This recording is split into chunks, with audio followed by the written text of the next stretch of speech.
Hi everyone and welcome to another episode of the Simple Knit podcast. My name is Eleanor. You can find me on Instagram as Simple Knit Co and here on YouTube where I hang out and talk about all the things that I've been recently making, mostly knitting. So welcome along. It's really lovely to see you. If it's your first time checking out the podcast, it's lovely to meet you and I hope you enjoy. And as always, a big hello and welcome back to all of my returning viewers. It's always so nice to spend some time with you.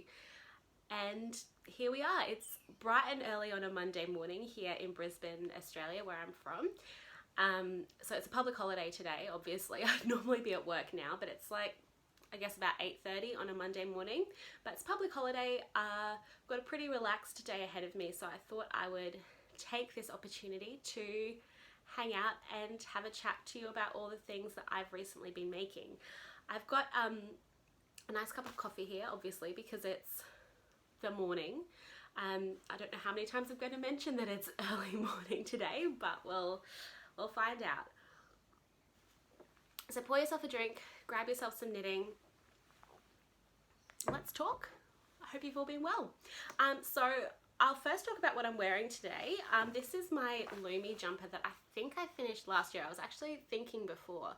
I think it was last year that I finished this. But this is a pattern by Fiona that was originally published in Amirisu magazine. But that was a few years ago now, so I'm very sure that it's available for individual purchase now.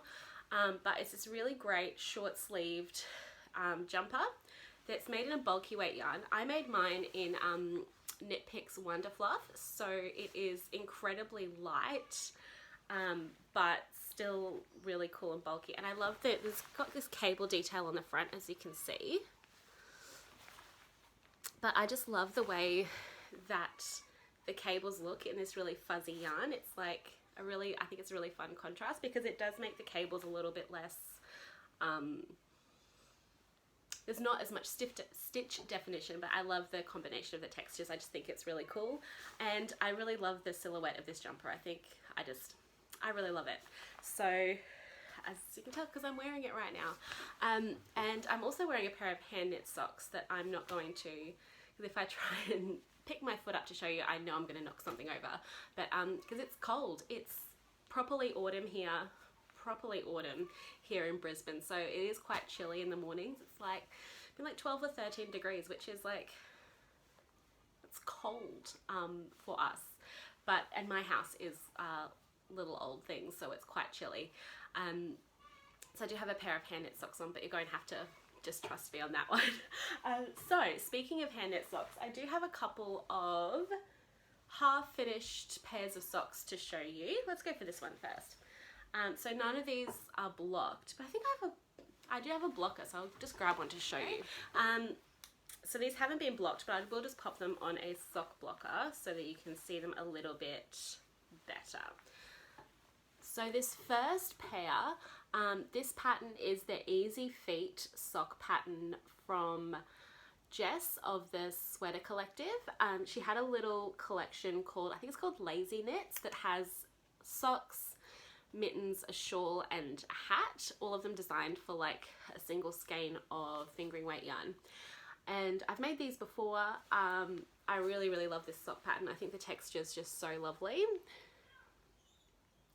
and I really like the way it looks with this speckled yarn. So this is a Retrosaria Mondeem yarn in the colorway, the numbers on the screen now I will never remember, so I'll just pop the numbers on the screen. And yeah, I really love the texture pattern on these socks. This pattern is designed to be knit toe up. I just converted it to cuff down just because I prefer knitting my socks cuff down, mainly because I can cast on more stretchy than I can bind off, and so whenever I knit toe up socks, the bind off is always a little bit too firm. So that's the main reason I prefer to knit cuff down. But I did a heel flap and gusset, just a traditional eye of partridge heel and gusset. In the pattern there are instructions for, obviously for toe up, but for doing either a short row heel or a heel flap and gusset toe up. So Jess has all of those written out really clearly and nicely in the pattern, so that's really great. But yeah, I just love these socks. And yeah, I think they're really cute. And I have cast on, yesterday I had a little cast on party and I cast on the second sock for both the pairs that I'm making at the moment.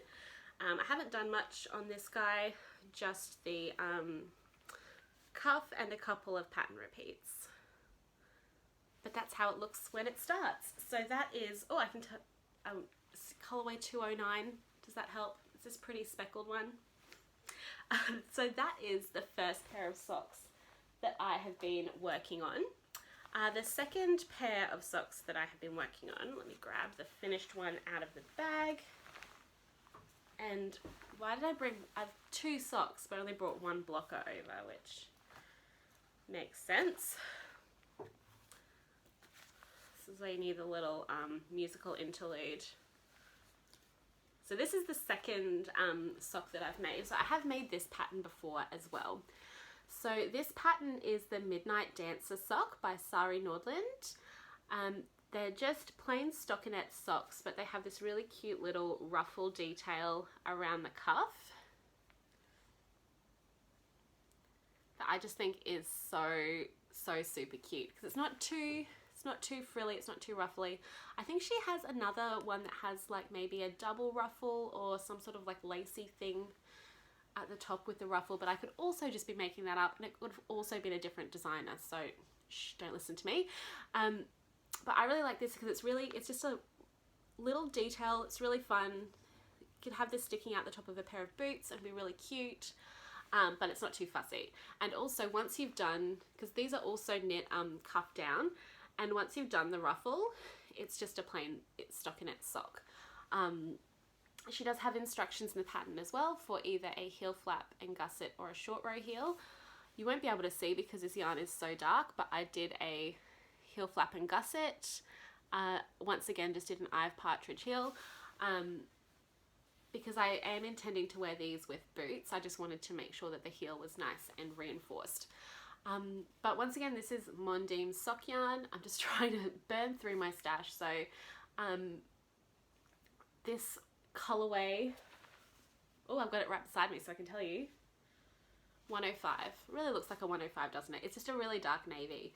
I have used this yarn previously in a pair of colorwork socks, but I still had enough left that I'm pretty sure I'll be able to get a full pair. These ones aren't, the legs aren't super long, and they're just plain stockinette, so I should be able to get a full pair out of what I had left. If I can't, it'll just mean that the toe of foot section of the second sock might have a bit of a different color on it, but that'll be in my shoes, so it won't really matter. But I think these are so cute. I have some other kind of solid or basically solid sock yarns in my yarn cupboard that I think I'm just going to make a few more pairs of these socks because I just love the little ruffle. I just think it's so cute. But yeah, that is the other pair of socks I've been working on. I did cast on the second sock of these as well. So that's what it looks like when it's just a little baby. Looks like a little scrunchie. This is very hard to show. As you can see, this one I'm knitting on my little 9-inch circular. Oh, both of these socks are on 2mm needles, by the way. I usually knit my socks on 2mm needles, and they both actually have multiple sizes in the pattern as well. I should have said that too. So when I do really like this sock pattern, but the ruffle, so starting it, is just a little bit fiddly and time consuming. So I did that yesterday. I'd been kind of putting it off, but I did it and it was a pain in the butt. It's one of those knitting things that as you're doing it, like, you know that it's worthwhile, but as you're doing it, you think, why am I doing this to myself? This is so annoying. But as I said, they're really cute and it's worth it. And I mean, 2 episodes of Alias and it was done. So maybe 3 episodes of Alias. I may be exaggerating. So 3 episodes of Alias and you're done. But yeah, it's now at the stage where it's just a tube of stockinette. So this will be my handbag project for the next little while, which is why this sock did take me a while to get done, because it was just the stockinette part just living in my handbag. But yeah, so that is mostly what I've been knitting. I hadn't knit socks in quite a while, and I'm just kind of back on a bit of a sock kick at the moment, which is really fun. It's kind of a practical and fun thing to knit, and as I said, my house is cold, so I definitely need hand knit socks in my life. And the third project is one that you haven't seen before. I'm just going to take a sip of coffee. I feel like, once again, been talking a mile a minute.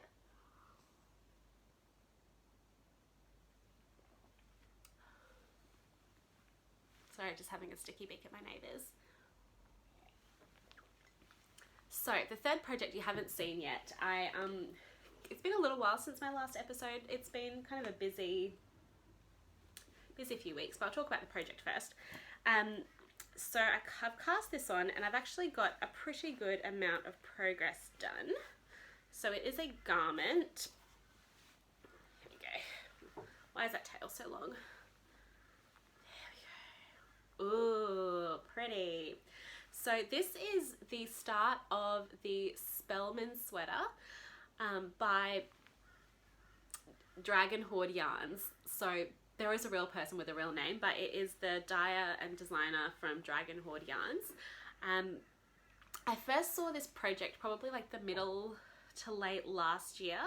I saw that Meredith, whose Instagram handle is Maryberry, and I love her Instagram. I love all of her projects. I think she's a really fun person to follow. She just makes such beautiful things.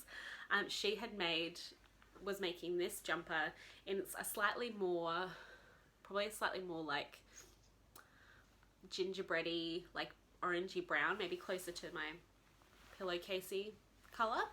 But I saw it and I thought this jumper was just so cute. So I got the yarn and I've finally cast it on. So the kind of the pièce de résistance, don't get me to speak French, it's ludicrous, is this detail that goes down the sleeves. So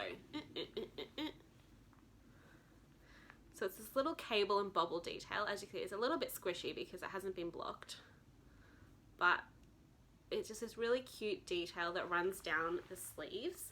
But then the rest of it is just a plain stockinette body with twisted rib at the necks and neck hole and armhole and body hole at the cuffs.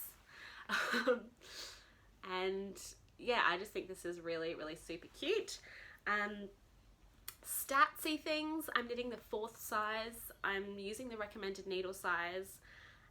So the pattern is originally written for a fingering weight and mohair held together, but it does say also you can knit it in just a sport weight yarn, which is what I'm doing.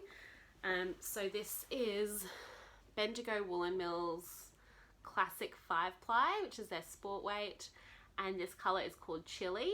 It's coming out a little bit more saturated on screen than it is in real life. It's a slightly less saturated, like more burnt orangey colour. Sorry, just had something pop up on my screen.